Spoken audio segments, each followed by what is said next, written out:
This is a Fox News alert. I'm Aisha Hasni. Another earthquake has struck Southern California, and this time it is a 6.9 magnitude quake hitting just after 8 o'clock local time. As far as we know at this hour, there have been no immediate reports of any injuries or damage, but you're watching video from the aftermath of moments after that quake started shaking, panicking a lot of people on the ground there. You can see people running out of what looks like a store out into the parking lot where it is a lot safer. And again, no injuries reported so far. And no damage reported either. So the quake centered about 11 miles from Ridgecrest, which is where the last earthquake, the last big one, happened on July 4th.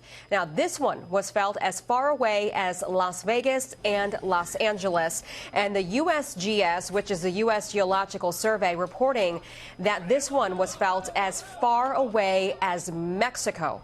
There have been more than 1,700 aftershocks in the area since Thursday's earthquake, which was at a 6.2 magnitude. I want to bring on the phone with me now Jeff Paul. Jeff, thanks for being with us. What can you tell us about what you're hearing about this big one, which is bigger than the one that happened on the 4th of July? Yeah, and we continue to feel aftershocks. Just as I listened to you talking, I felt another one. We're out here in the parking lot of the hospital, and this has become the default staging area because the power is out right now in Ridgecrest as people try to grasp exactly how this latest earthquake has impacted this town. This town was already on edge due to this magnitude 6.4 earthquake that happened on 4th of July. And this latest one only further adding to that anxiety. We were inside a restaurant just after 8 o'clock when this happened. There was a smaller aftershock earlier, and then this bigger one happened. The entire building was shaking back and forth. Things were falling off shelves. I think the feeling from being inside there was that the walls, or at least the ceiling, was going to come crashing down. It was that powerful. A lot of people panicked. Were falling as they tried to get outside to safety because inside you have gas lines, you have fires from the actual grills being on as they tried to cook food. Once we got outside, we noticed a car alarm going off. People started just crying. It's hard to put to words once you go through something like this exactly how it feels. But then you start looking around town, you notice the power is out. And then you start hearing the sirens from the ambulances and the police officers who are trying to respond to these calls that are coming in. And then off into the distance, we see a big, thick black smoke billowing into the sky. And you could see the flames well off from the road. These flames were at least 50 to 60 feet in the air, and this was at a mobile home park. And we know in the past couple of days there have been a few other fires, and this is something that can happen after you have an earthquake. And that's at least some of the damages that we are seeing. But for our viewers at home, it is now dark. This happened when it was just getting dark, and now it is dark, and there is no power. So we really are having a hard time grasping exactly how this latest earthquake has impacted this community. And Jeff, we're watching video here of people running out of what looks like a store or a restaurant, and you can just see the sheer panic on their faces. I've been through an earthquake. I know what it feels like, and sometimes it feels like it's never going to end. Can you recall how long this one lasted? It lasted several minutes, and that video was actually stuff that we shot as we tried to get to safety from a restaurant that we were eating at after we wrapped up a day of working on a few stories out here on this earthquake.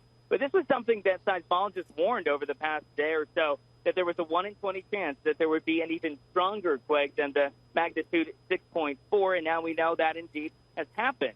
And that is the big unknown, is what is going to happen next. And as we talked to emergency responders in the following days, there was some anxiety from them about what would happen next, because when you have fires and other things and other natural disasters, you kind of know what's going to happen. Flooding, there's rain in the forecast.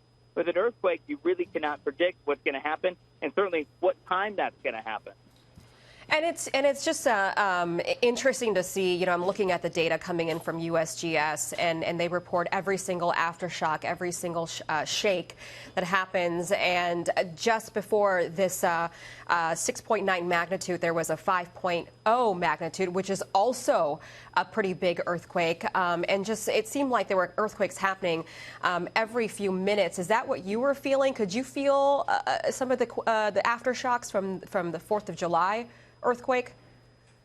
Oh, absolutely. I mean, that it happened all through the night as, you know, we tried to sleep in the hotel. And then in the morning while we were setting up for our live shot for the day, there was a really powerful one, a 5.4 magnitude earthquake that happened as we were getting ready around 4 a.m. for our stories for the day. And you were out on solid ground and things start falling down. And I think that's the most jarring thing for people who go through this is that you always say you're on solid ground, but then when you make it through one of these earthquakes, you realize during one of these events, it's not so solid anymore, and it kind of shakes you to your core.